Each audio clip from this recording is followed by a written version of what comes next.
Dans la vie, certaines personnes se dépassent pendant que d'autres se font dépasser. Bienvenue sur Obsession Progression, le podcast des compétiteurs qui sont obsessifs de l'amélioration. Je m'appelle Nathan Delacoste, je suis préparateur mental spécialisé dans les sports extrêmes. J'accompagne surtout des athlètes internationaux comme les skieurs et snowboarders en équipe de France. Dans ce podcast, je partage les coulisses des séances et des prises de conscience avec l'intention d'emmener votre mental au plus haut niveau en entraînant l'humain derrière la machine.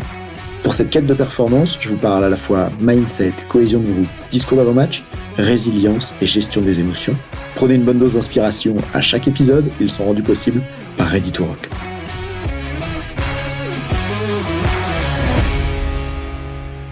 Comment gérer un parent qui détruit sa fille quand on est entraîneur ? Récemment, j'ai eu des coachs que j'accompagne dans le programme Audace et Résilience Coach qui sont venus me voir lors d'un coaching individuel et ils m'ont tous les deux dit, chacun de leur côté, Nathan, je sais pas comment m'y prendre avec ce parent qui critique son enfant à chaque compétition et ça se passe mal. Je sais pas trop quoi faire avec ça. En fait, ce qui s'est passé, je te donne un exemple, c'est que pour l'un des deux, que je vais renommer Romain pour la confidentialité, il était en compétition de ski ce week-end et j'ai eu le coaching avec lui hier. Et en fait, ce qu'il me raconte, c'est qu'au moment de la compétition, entre deux manches de ski, la jeune, elle vient se faire détruire par son père parce que son père l'a vu skier et le père pense que, apparemment, qu'elle skiait pas assez bien, alors que lui, le papa, il connaît aussi le ski, il lui a mis une brasse. Et à ce moment-là, le coach que j'accompagne, Romain, il savait pas trop comment s'y prendre avec cette personne. Et ensuite, il y avait une autre course qui venait, enfin une autre manche, tu sais quoi, ski, les courses, c'est à 2 manches. Et puis c'était un peu pareil pour la personne que j'ai accompagnée, qui coach en handball, avec sa jeune qui se faisait complètement critiquer par ses parents. Et là, je voudrais parler de quelque chose de très important dans ce podcast, c'est le triangle de Karpman dans la relation parent-coach-athlète. Alors c'est quoi le triangle de Karpman ? Et j'espère que ça va t'aider à voir comment Romain, dans ces conditions-là, il devrait coacher. Parce que quand j'ai pas demandé à Romain, ok, toi, qu'est-ce que t'as fait dans cette situation-là ? Il m'a dit, moi je suis allé voir la jeune, appelons-la Julie. Il m'a dit, je suis allé voir la jeune et je lui ai dit que son père, c'est son père, mais après tout, c'est moi le coach, donc par rapport au côté sportif, au ski, il faut pas qu'elle juge par rapport à la vie de son père, il faut qu'elle juge par rapport à ce que nous on pense d'elle, ce que moi je pense d'elle. D'autant plus que Romain, lui, ce qu'il pensait, c'est que la fille en fait avait fait une excellente course et qu'elle avait osé tout donner et s'engager sur le haut du tracé, et qu'en fait, avec un tel engagement, elle s'est retrouvée à sortir de la piste. Mais lui, ce que le coach il valorisait, c'était pas forcément que la fille elle arrive en bas de sa course, c'était qu'elle ait enfin osé faire du gros ski, enfin osé envoyer, et probablement que le papa ne voyait pas ça. Et à ce moment-là, du coup, la manière dont Romain ici est pris, c'est d'aller la soutenir presque avec une formule, pas physiquement, mais tu vois, comme s'il la prenait dans ses bras, comme s'il allait la sauver, la soutenir en mode oui, ton père, lui, le méchant, il pense ça, mais tu sais, tu peux le laisser de côté. Moi, je suis là, je suis ton coach, je vais venir t'aider.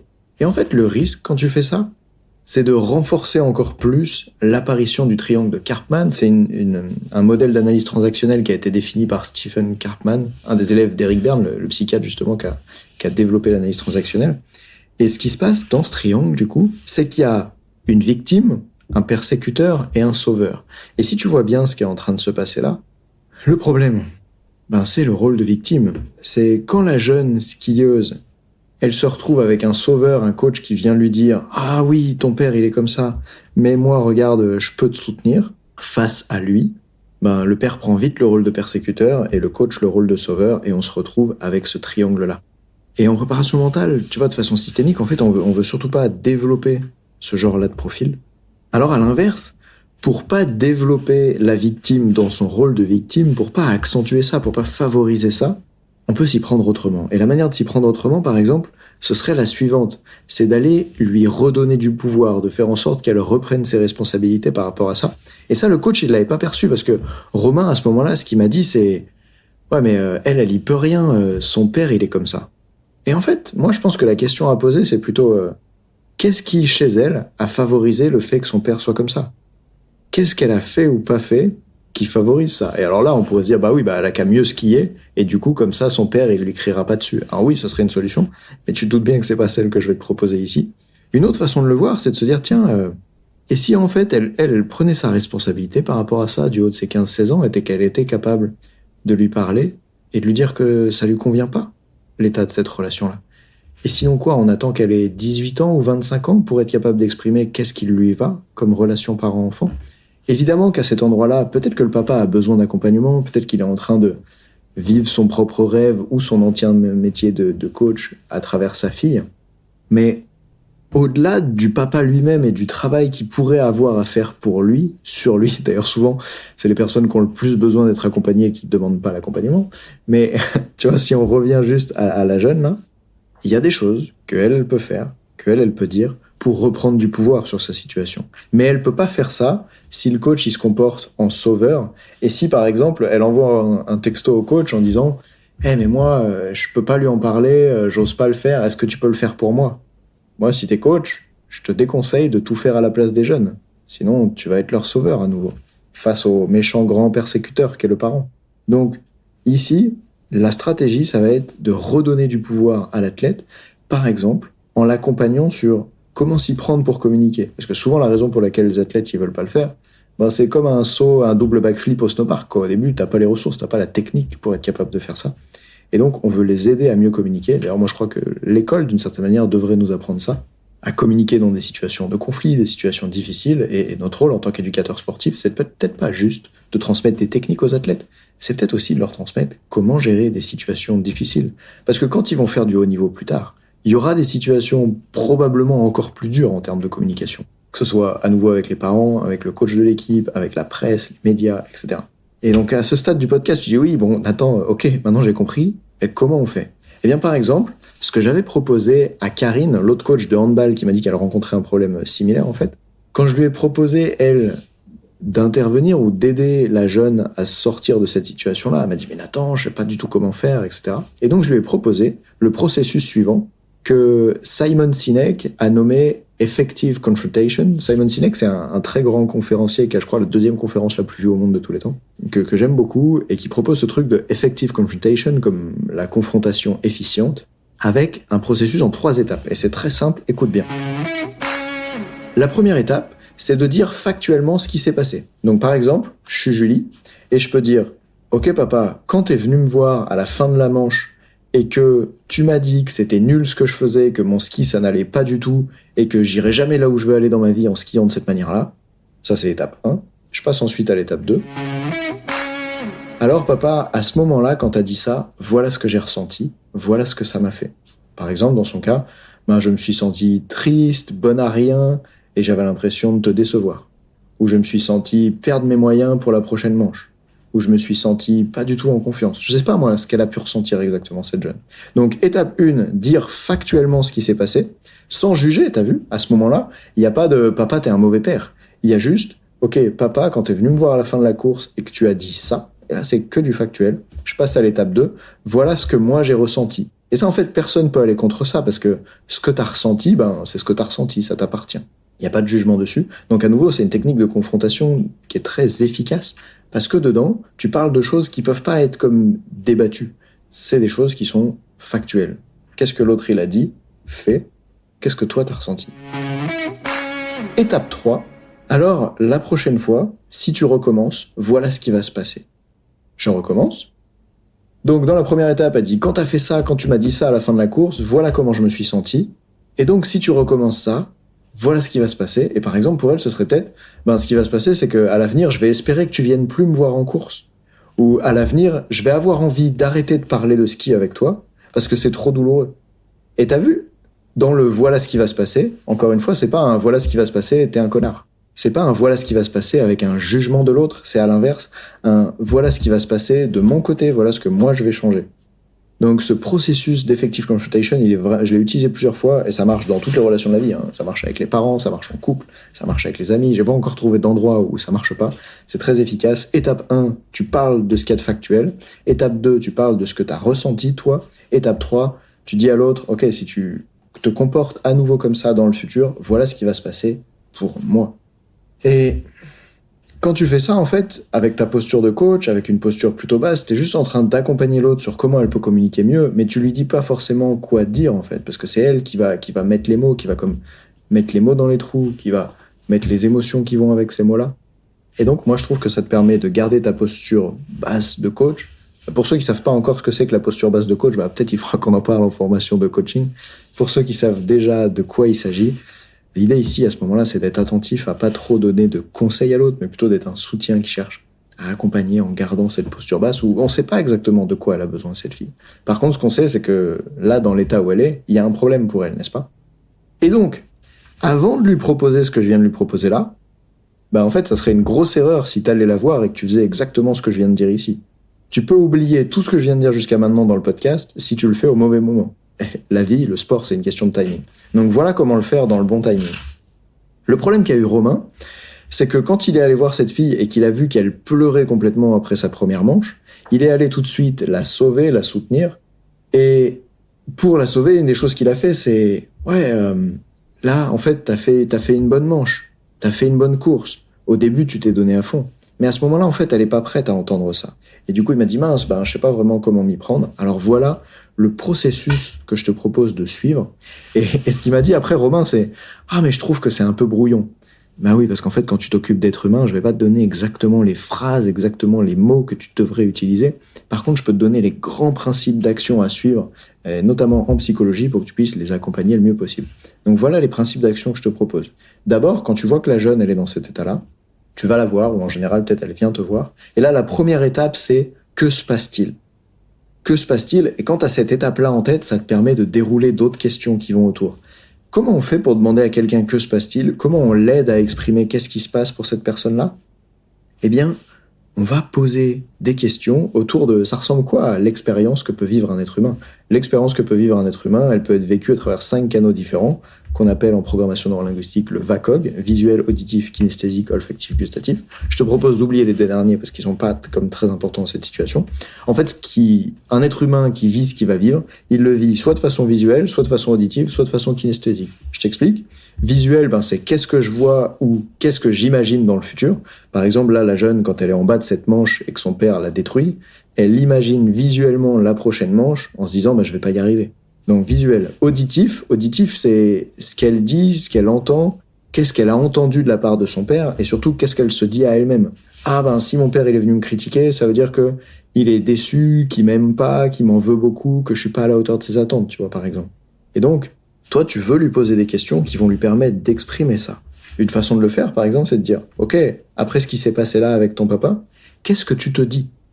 Après ce qui s'est passé là avec ton papa, qu'est-ce que tu imagines qui va se passer à la prochaine manche ?» Tu perçois ? Là, on a bossé sur visuel et auditif. Il reste le troisième point, c'est kinesthésique. C'est qu'est-ce que ça te fait à l'intérieur ? Qu'est-ce que tu ressens ? Comment tu te sens ? Et donc, dans cette première étape-là, tu lui permets d'exprimer que se passe-t-il ?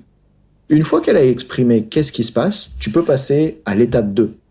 Là, c'est d'aider la personne à prendre conscience des conséquences que ça a pour elle.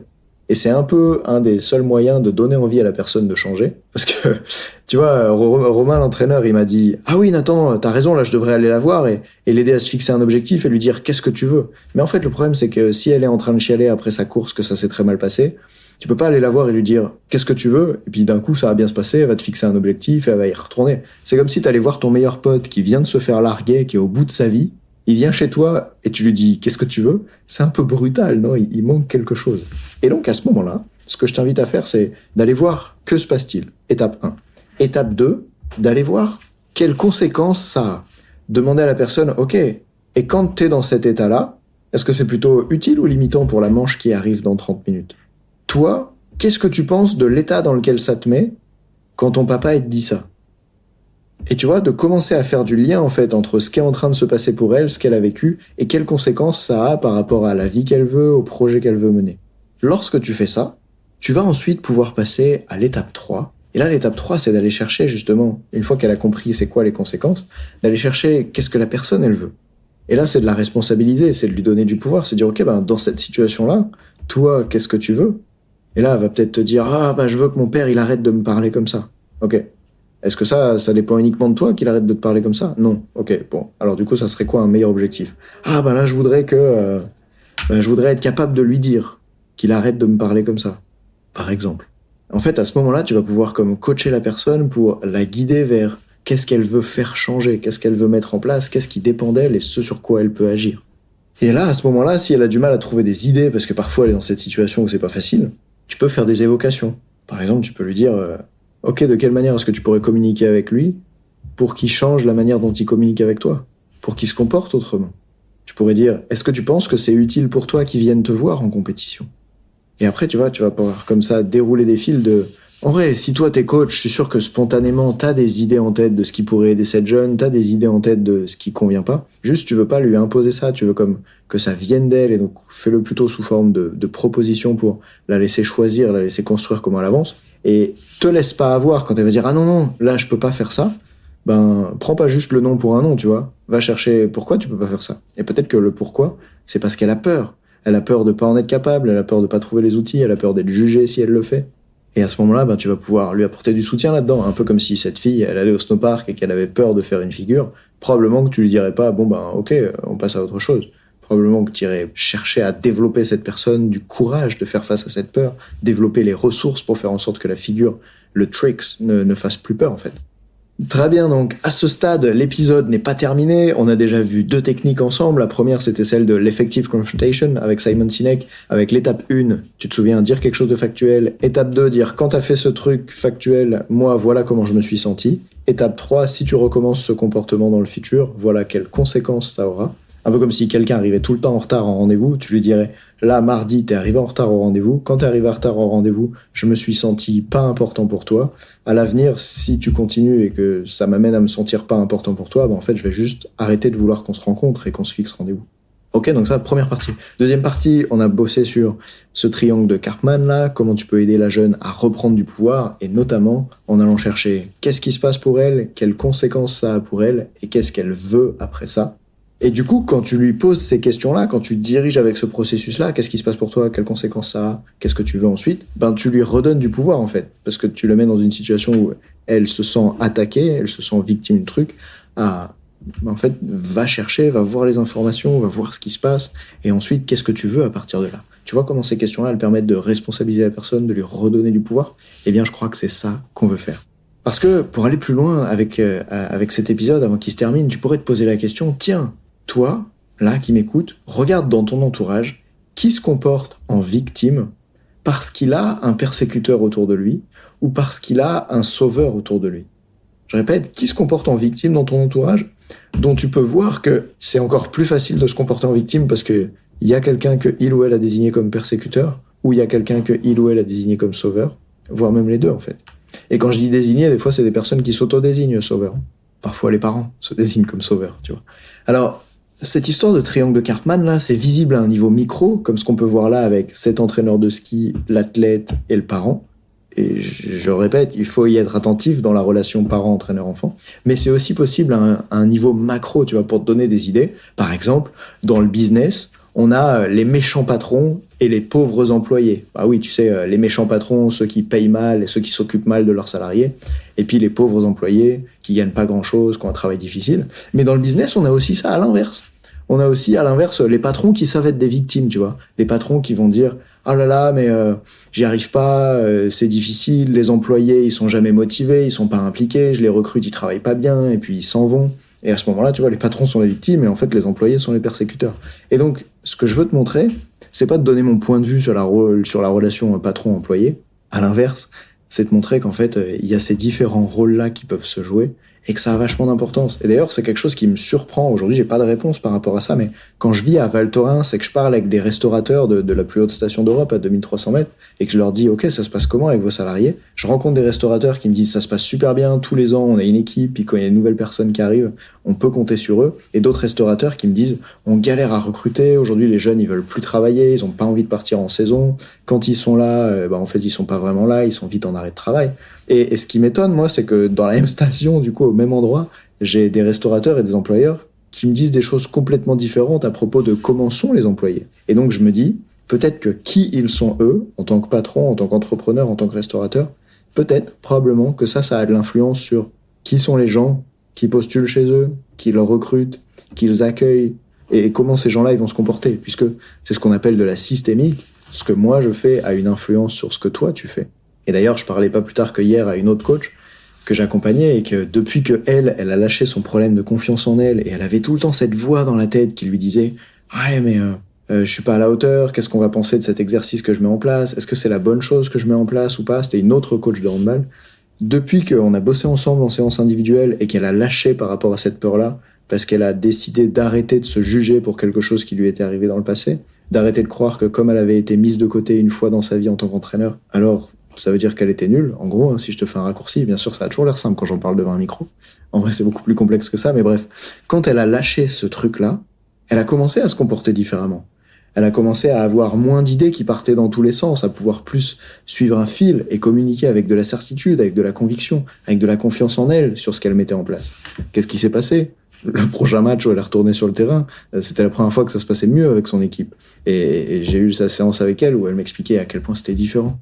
Donc, la systémique, c'est quand toi tu changes, les autres changent. Alors, à la fin de cet épisode, j'espère que t'es prêt à te regarder toi et à voir qu'est-ce qu'il y a à changer dans ton comportement ou à garder dans ton comportement aujourd'hui. Et attention, quand tu vois les autres se comporter de la manière dont ils se comportent, regarde-les avec l'œil du modèle du triangle de Karpman, persécuteur, sauveur, employé. Et je pense que t'en sauras beaucoup plus sur comment ça fonctionne l'être humain. D'ici là, du coup, n'oublie pas, entraîne l'humain derrière la machine. À la prochaine, salut.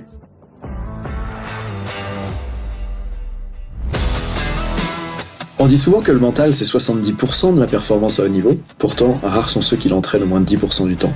En écoutant jusqu'ici, t'as donné à la dimension mentale un peu plus de la place qu'elle mérite chaque semaine. Bien joué. Ma mission audacieuse, c'est d'aider le monde du sport à se transformer en profondeur, et je veux faire en sorte que plus aucun coach ne passe à côté de la psychologie de ses athlètes. C'est pour accomplir ça que je crée une tonne de vidéos sur YouTube et des épisodes comme celui que tu viens d'écouter. Alors, je vais pas te demander d'inscrire de force tes amis au podcast, et en même temps, si tu peux en parler à quelqu'un qui va l'adorer, quelqu'un à qui ça serait utile, ta recommandation, elle signifie beaucoup pour moi. Si chaque auditeur en parle juste à 2 autres, l'année prochaine, on sera des milliers de fois plus nombreux avec l'obsession progression. Salut!